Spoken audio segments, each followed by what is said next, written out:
is a liver, gallbladder, pancreas, duodenum. You might remember the pancreas, duodenum, spleen models you guys have been looking at. It's a little choppy, I do agree. There's also these ropes and tie-offs that are kind of in the way. But use your visualization techniques and the stuff you've learned already. So here's that C curve of a duodenum in my right hand with the probe, and then you can see the tail of the pancreas. So is that model kind of coming to memory, the model? The spleen's over here, but we don't really utilize it that much. So here's the liver. Not really too much falciform ligament. I don't know if I really like it. We saw better one on the other specimen. We tip it up. We see kind of a more exposed gallbladder. So that's the gallbladder, and then the duct coming out of the gallbladder is the cystic duct. The other two ducts are a little, you gotta work at it. First of all, you follow the cystic duct down to where it connects in. Anything below that goes down to the head of the pancreas. So here's that pancreas duodenum thing. Sorry about the ropes, they really make, that rope is where the stomach would come in. The stomach comes in there, and then it would move into the duodenum here. And we see the duodenum has been cut open, just like kind of on that model. But anyway, back to here. So where the cystic duct comes in and connects, you go below that down to this complex is the common bile duct. You go, so this would be common bile duct here. There's another portion, anything of this thick green thing going down.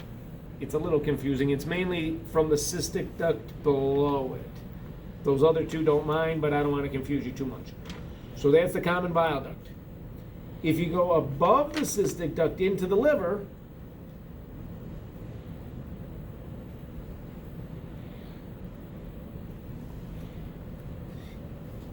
that little duct, see, above the cystic duct into the liver, I'll tell you almost there.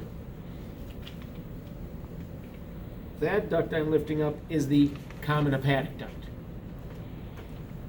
It's really tough to see, but I will make it as clear as possible. So cystic duct goes to the gallbladder. So you follow the gallbladder down to where it connects in. If anything below that point is the common bile duct, anything above that point, which is short and stumpy and it goes up into the liver pretty quick, that's common hepatic duct. Okay, so what happens is the bile makes, the liver makes the bile, it goes down the common hepatic into the common bile and goes down to this complex here, but the sphincter of Oddi is closed. It opens when food comes by, but let's say there's no food, it closes and the bile starts to back up. Because the sphincter of Oddi is closed, the bile's not coming into the duodenum, it's just backing up, backing up, backing up. The liver keeps making it, it backs up into the gallbladder. So the bile comes down from the common hepatic duct into the common bile duct. Maybe it keeps going. If you're digesting food, it can keep going onto the food. But if not, you're saving some up, you're clamping down on the hepatopancreatic sphincter, or the sphincter of Oddi, then the bile backs up, and it doesn't back up all the way into the liver. It starts to take the side route up the cystic duct, and it starts to fill up the gallbladder. Next time you eat, the sphincter of Oddi opens, the hormone CCK causes the gallbladder to contract and squeeze like a turkey baster. So the sphincter opens, the gallbladder squeezes, and the bile cruises out the cystic duct down the common bile duct and out onto the food, which is really called chyme, but we already talked about that. So do you get the story? Students are confused on the duct system, but I sometimes don't know why. I mean, it's not that hard. There's only 3 ducts. It's just, I don't know, it's not that hard, so don't make it too hard. Trust me, it's not. You can do it. So those are the duct systems. Inside of the, so here's that C curve of the duodenum, and I kind of like here's the C curve of the duodenum. So the stomach comes here, the food comes out, goes around the C curve, this starts to the duodenum.